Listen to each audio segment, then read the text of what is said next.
Python dilində yazılmış proqramın icrası zamanı ardıcıl olaraq 122, 121, 16, 123 və 333 ədədləri girişə verilərsə nəticəni müəyyən edin.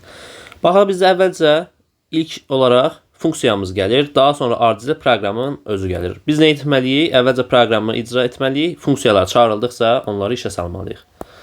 Əvvəlcə bizə bir t dəyişənim var, t bərabərdir 0-a, daha sonrasında bir i dəyişənim var.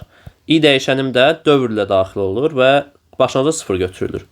I-nin əvvəlcə baxsaq görürük ki, i sadəcə elə dövrün daxilində istifadə olunur və heç bir artım və ya da ondan istifadə kimi heç bir hal yoxdur. Deməli, bu bizdə sadəcə nə edir? Bir say qədər dövr etməyi bizə təmin edir. Baxaq ona, başlanğıc 0-dır, son isə 5-dir. Deməli, bu nə edəcək? 5 dəfə dövr edəcək. Yəni, sadəcə baxın, bu hissəni bizə 5 dəfə təkrarladacaq. Tək məqsədi odur, oradakı i-nin. Deməli, i-nin 0 qiymətində bir ədəd daxil edilir, n ədədi. Gəlin baxaq, buradan bir dənə də n yazaq. N bərabərdir, başlanğıcı yoxdur təbii ki. I-nin 0 qiymətində n-ə bir qiymət daxil edilir. O qiymətləri də baxın, buradan baxıram ardıcıl şəkildə. N-in qiyməti 122-yə bərabərdir. Sonra gəlir, deyir if, əgər ki n bərabərdirsə xn funksiyasına, yəni ki, x-in 122 qiymətindəki halına. Baxaq, x funksiyasında n-in yerinə göndərəcəyik, 122 ədədini göndərəcəyik. Deməli, 122, baxın buradan yazaq. X, bir dənə də n. Gəlir burada. Deyir ki, n əgər 0-dan fərqlidirsə, nə etsin? X-i bərabər eləsin. X-in yeni qiymətini. X vurulsun 10, yəni ki, 0 vur 10. Üzərinə gəlinsin, x-in 10-a bölünməsindən qalıq. Yəni ki, sonuncu rəqəmini, 2-ni gəlsin. Buna cavab bizə nə verir? 2 verir ki, deməli x-in qiyməti nə olur? 2 olur. Daha sonra da n-i 10-a tam bölür. Yəni ki, həmin o axırıncı simvolu silir. Yəni axırıncı rəqəmi silir və 12-yə bərabər edir. Daha sonra yenə eyni addımla gəlir. N bizdə 0-dan fərqli olduğu üçün nə edəcək? Yenə n-i x-in üzərinə gələcək. Bu necə gəlir? X-i 10-a vurur əvvəlcə. 2-ni 10-a vuracaq və üzərinə 10-a bölməsindən qalıq. Yəni ki, sonuncu rəqəmini gələcək. Bu da bizdə 22 qiymətini verəcək. X-in qiyməti olur 22. Daha sonra da nə edir? N-i 10-a tam bölür. Yəni ki, 1 alır. Yəni sonuncu rəqəmi silmiş olur. Daha sonra bir dəfə də dövr işə düşür. Çünki 1 hələ də 0-dan fərqlidir. Yəni n-in qiyməti 0-dan fərqli olduğu üçün yenə dövr işə düşür. Və x-in üzərinə, yəni x-i 10-a vurur. 22-ni 10-a vurur. Və üzərinə n-in 10-a bölməsindən qalığı, yəni ki, 1-i gəlir. Bu da edir bizə 221 qiymətini verir bizə. 221.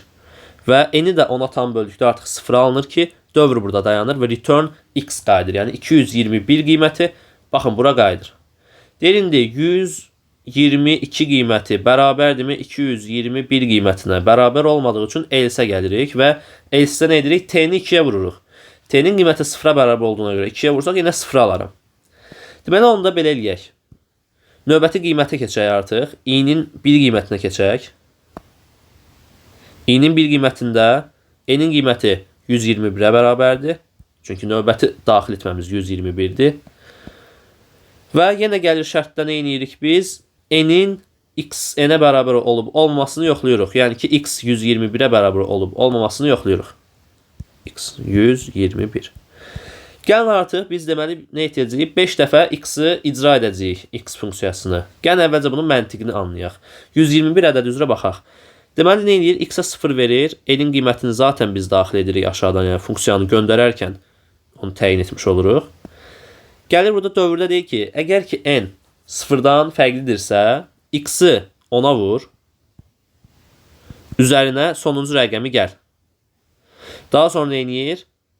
Bu bizdə 1-ə bərabər olur. N-i 10-a tam bölür. Yəni ki, sonuncu rəqəmi silir. Bu yenə gedir. Yenə sonuncu rəqəmi tapacaq. X-i 10-a vurub üzərinə gələcək. Daha sonra sonuncu rəqəmi siləcək. Yəni ki, sondan başlayaraq rəqəmləri əvvələ gətirir. Yəni ki, rəqəmlərin sırasını dəyişir ədəd üzrə. Baxın, sonda da nə edir? 1-i 10-a bölünməsindən alan qalığı onun sonuna gətirir. X-in sonuna gətirir və n-i 0-a bərabər edib dövrü dayandırır və 121-i göndərir. Baxırıq n ilə 121 nədir? Bir-birinə bərabərdirsə, t-nin üzərinə 1 gəlir. Yəni ki, əgər ki, həmin ədədlərin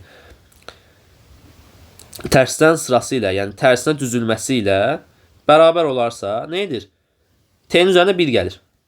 Yox, əgər ki bərabər olmasa, yəni ki tərsinə oxunuşu ilə soldan sağa və sağdan sola oxunuşu ilə bərabər olmazsa, nə edir? Onu 2-yə vurur. Onu mən nə edirəm? Növbəti addımları heç x-i icra etmədən də tapa bilərəm. Növbəti addımda i-nin qiyməti nəyə bərabər olur? I-nin qiyməti 2-yə bərabər olur. E-nin qiyməti 16-ya bərabər olur və bilirəm ki 16 soldan sağa 16 olsa da sağdan sola 61-dir. Yəni ki bərabər deyil. Ona görə nə edirik? Onu 2-yə vururuq. T-ni 2-yə vururuq və 2 qiymətini alırıq.